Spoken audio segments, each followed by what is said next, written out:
I told them, no, okay, well, shit, I need to fix this. They said, well, it's too late now. If I were to go do it myself now, it would be so much faster. Laoma Chris is known around the internet for speaking perfect Chinese, but he didn't grow up speaking it and he didn't even start learning until he was 22 years old. So to help you learn how to improve your Chinese pronunciation and sound more like a native yourself, I asked him how he went from his typical American accent to the Beijing accent he's famous in China for today. And he revealed how to teach your body to automatically produce the correct pronunciation, the mistakes most learners make that stop them from sounding fluent, and the one thing you should do today to start supercharging your Chinese pronunciation. But first, I want you to know this. Does accent matter? Of course it does. I mean, yeah, of course it does. Because I get a lot of comments on my YouTube, accent doesn't matter at all, they don't care at all. I think anybody that says that is lying to themselves. It's not to say that you need to sound like a native, but just if you're traveling abroad and you're in France and suddenly you hear somebody that speaks the same language as you or that speaks like you, you're gonna feel closer to them, right?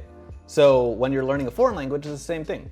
Like you wanna sound a little bit more like the person that you're talking to, they might be more interested in you. So it's more like emotions or psychology? Yeah, there's so many studies that say that. This is not like a theory, this is proven. Or at least you wanna make yourself be heard and be understood as easily as possible. It just facilitates your communication with the natives. Accent and pronunciation are different things, but they're very related. You can have an accent and that's totally fine, but sometimes an accent affects pronunciation. Accents are changes in pronunciation, and when they go to the extreme, someone doesn't understand what you're saying. And that's a problem. Yeah, I think people confuse these two concepts. I think what I was saying is actually pronunciation. You want a clear pronunciation so you can be heard and understood easily. That goes without saying.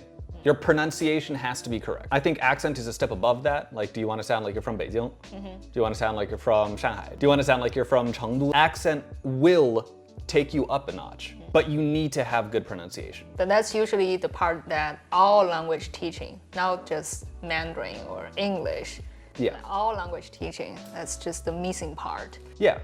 就是很多老师说就是一种这种锦上添花的一个东西嘛。So it's like, okay, now you're super good at the language. Now it's time to start working on your pronunciation. It's like that's completely backward. 因为30年前、40年前，当然人们很难学到很标准的、很地道的发音。Linguistic research and teaching theory, like they're completely separated.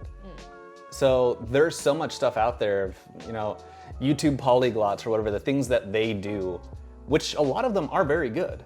A lot of things that they do are very good ways to get a good accent or to learn more quickly. Things that aren't necessarily accepted by the wider community. If people were more willing to try these like non-traditional, like weird things. Is your accent so good because of your innate talent or something? No, I definitely imitated a lot of stuff growing up. I watched a lot of Saturday Night Live. I loved listening to different accents, so that helped. But I firmly believe that anybody can do it. If you have a good method, one that's effective, keep doing it, and it will work. Why do people fail at getting more muscle or losing weight or anything? A lot of people just fail because they have a bad method. They're not doing what they should. They don't have a routine. They don't even have a routine. They just go to the gym and start moving stuff.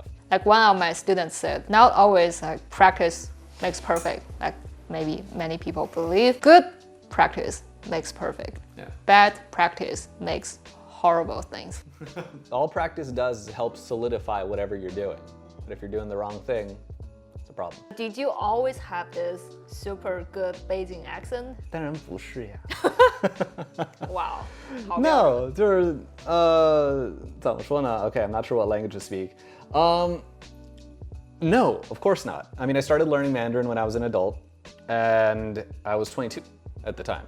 So when I first started learning, I had, 那个美国口音。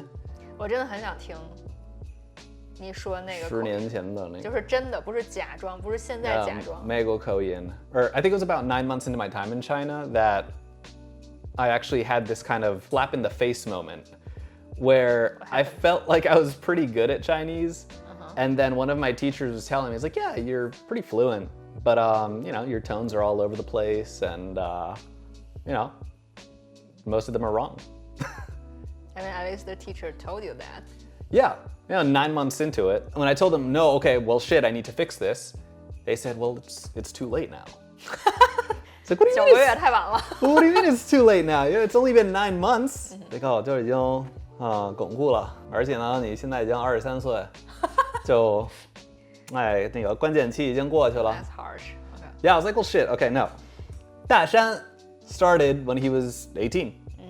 朱利安 started after he was 18, I believe. It's definitely possible. Some people might not be equipped to teach it, but it's definitely doable. So I did a deep dive into pronunciation and just everything. Since teachers couldn't help me, I had to find like textbooks that were written for like 播音主持人 from 传媒大学. Oh yeah, of Yeah, course. yeah. And then I did find some books that were for 老外, but they all said, oh, well, you know, tones are so hard for foreigners that, you know, you don't want to like ask too much of them. Oh my god. I was like, well, fuck, this is a book that's about correcting your accent, and they're saying, don't worry about it. Yeah, have faith in your students. So, you know, I found all these things written in Chinese, which at the time, 9 months into learning Chinese, I couldn't read well. I could not read very well, but that's all I had. So I go through all of these books, like technical manuals, start learning about like your tongue position and all that. Your course didn't exist back then. So it was terrible. And was there anything special about the way you practiced? Yeah. The research you did? I would pretty much just go and try to figure out every single sound and what it looked like. From the outside? Yeah. They never really talked about this. They would just say like, you know, a lot of things will tell you the J sound sounds like a zh in English, and the zh sound in Chinese also sounds like a zh sound in English. So you get so many students that are just like 机器系知识分不清.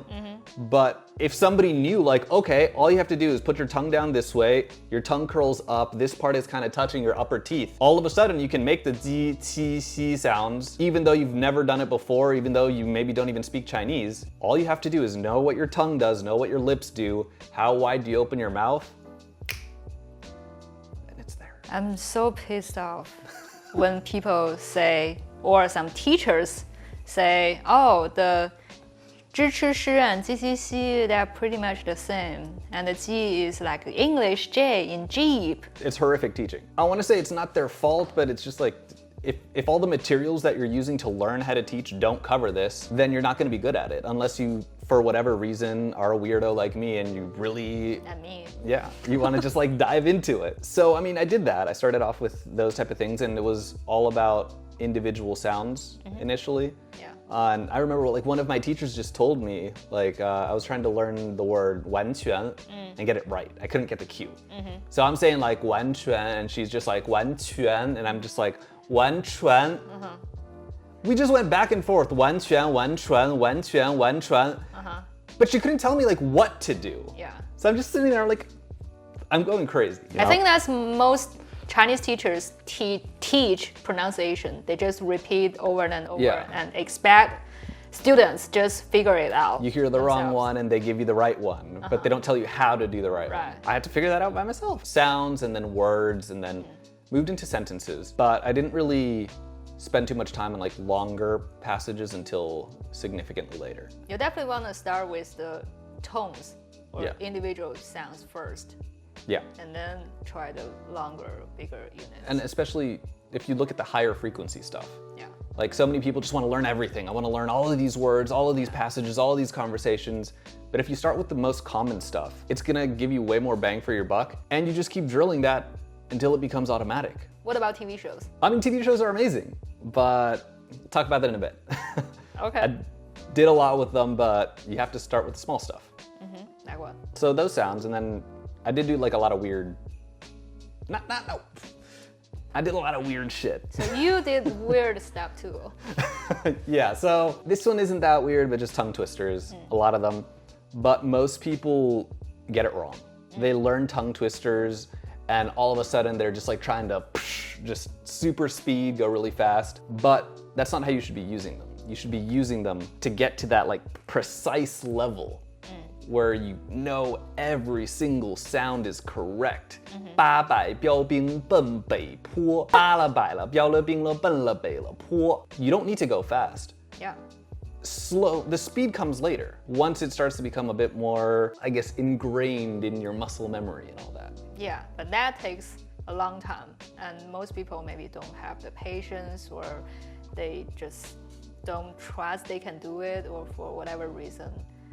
Not so many people get to that point. It's tough. It definitely takes time. So tongue twisters, because they are basically created based on the minimal pairs, like all the confusing sounds, maybe to native speakers, but also for some Mandarin learners. I started off with those, and I didn't do too many, but it's just the ones that were problematic, and I did start with the basics. So, you know, the 800标兵. But the other thing that I did, I just was always talking. Always talking. I was talking to myself. Yeah. I guess I'd still do that. I do that all the time. No matter what language. This is true. So, you know, I just talk to myself while walking around in Beijing, just like I see that sign and I would read it, and then I would see that other sign and that slogan and that thing and that, you know, everything. And you commuted a lot. Yeah, so I mean, I'm going to school and back, work and back. So it's the same thing every day, and I get to drill it every single day. That's one good way to do it, you know, just making it part of your routine. Right. The thing for me has always been everything that you learn, you want to learn it to a point where it's just boom, up here, automatic. You don't even have to think about it. Yeah. So I think it's much more important to learn a small amount of things really well, as opposed to, you know, learning a little bit of everything, but you just have a superficial understanding. And everything is sloppy. It's, you know, 就基础不扎实. You need to really make sure that your foundation is good and solid before you can really keep building on everything else. Yeah, and that's for any skill. True. Like a lot of people want to play the guitar, they just go straight into really hard stuff because that's the fun thing that they want to do, but you have to practice your chords and you have to practice, I don't know how to play the guitar, so I don't know what to say, but you know, strings and stuff. Did you have a teacher? Yeah, I mean, I was at a school, and because I initially had, you know, teachers that just like didn't really know how to correct me, I used them to help guide my struggle to find the answers that they couldn't give. Or just a demonstration? Yeah, they could show me or tell me that I was getting closer, even if they couldn't specifically tell me what was still wrong. So it wasn't the most helpful. It's good to have feedback, but finding good feedback is hard. So tell me about it. Yeah, I recorded myself a lot, and that was the way that I was just kind of training my ears to really know what these sounds are supposed to be like. And I could try to just have this, create this connection between your ears and your mouth. Yeah. So I know when I put my tongue here and the rest of it goes up, I'm making this Z sound, and that's what it feels like. Right. And that's what you want to internalize. I didn't have that good feedback. I had to figure it out myself. And how long did it take to refine your Chinese pronunciation or voice? So I did it for about 2 straight months, every single day. You did nothing else? Focused only on I did some other stuff, but it was probably 2 hours a day with a teacher and 2 hours a day minimum at home. That's only for just on pronunciation. Okay. But I think a lot of it was just me smacking my head against the wall trying to figure it out and just looking up textbooks, and I couldn't read the textbooks, but it seemed like they had the answers in them, so I had to make my own recordings. I had to do all this shadowing practice. I had to make everything. So if I were to do it now, it would be so much faster because one, I'd know what I'm looking for, I'd know how to do it, and you know, there are better resources. Fàn Lǎoshī. Yeah, I did it all for you. So I do want to ask you what you do differently, but I want to ask you a question first. How did you do it exactly? Okay, so basically split it up into a couple steps. We've got the individual sounds. First, you need to drill those, find the proper tongue positions. It's in your course. In my course, it actually starts with tones and then individual sound, which is even better. Yeah, I was doing it all at once. It was terrible. But you know, figure out the sounds, figure out the tones, start building on the common words, the common combinations. 我也是,我也是,我也喜欢. Just like tone changes, all those type of things. And then I would have people record these for me. And I would sit there, listen, repeat, listen, repeat, listen, repeat, listen, repeat. And then I mentioned shadowing a little bit earlier, so if people don't know what that is, it's where you have maybe like a slightly longer audio file and you're trying to repeat it, not after, it's not listen and start repeating. It's you're trying to repeat in sync. Obviously you can't do it in sync, but with the smallest time delay possible. So you can actually start to follow along with their cadence, everything like the timbre of their voice, the way that their intonation changes. And that is tough. Yeah. A little tip would be definitely wear headphones because otherwise your voice is gonna mess you up. Yeah. If you wear headphones, then it's a lot harder to hear your voice and then you can focus on the audio. I would do that a lot. As I started to get more comfortable, I did start getting into TV shows. Just like watching clips of TV shows and shadowing Not the whole those. episode. I would go through the whole episode, but a 45-minute episode of a show, like I might study that for a week. So basically, as I would do the shadowing, but I would also start recording myself. So, I have one audio file here and I have a little recorder. So I'm recording myself as I'm shadowing. It's kind of boring, but you go and you listen to your recording, you listen to their recording, you listen to your recording, you listen to their recording. What did I do differently? Okay, I need to change it. Let me try that again. Record myself again. Did I get closer? And it's not the funnest thing in the world, but it's super effective. But could you feel like any improvement every day or just at some point? So initially everyone at the school that I was studying at said, your pronunciation got worse.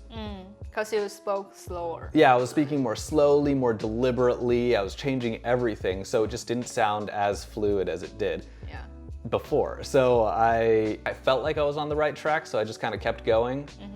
And I eventually got there, After about a month, they started to comment, like, oh, okay. It does sound a little bit better. It was, okay. You're not too old. No, definitely not too old. So obviously you experimented a lot on your own.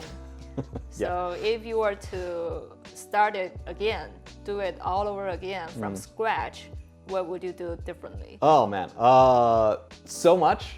I think when I started learning Chinese, I already knew that tones were important because I did do a little bit of research before classes started and all that. So I thought, okay, I'll pay a little bit of attention to it. So were your tones good? No, no, they weren't. Because I totally underestimated how important they were and how difficult it was actually going to be. Yeah. So I would definitely tell people you need to start with pronunciation from the very beginning. Whatever you think is enough, do double that, triple that, quadruple that. It takes a long time to build these habits, especially with the sounds like ji, qi, xi, all those, like they're tricky vowels. Yeah, they're not like, oh, I now know how to do it. Like Chris just taught me the ji and now I can do it. You can do it right now, but you're gonna forget tomorrow. Or you can do it individually, tones and vowels, consonants. And maybe some teachers believe this too. If you can pronounce the individual tones and sounds, you are good to go. But when it comes to words or like phrases, everything just messes up. Yeah, it goes to shit. So you definitely have to start from the very beginning because it's all muscle memory. You go to the gym and you'll see people squatting. People who have just begun to work with a personal trainer, the personal trainer is gonna teach them, this is proper form. You need to do it like this.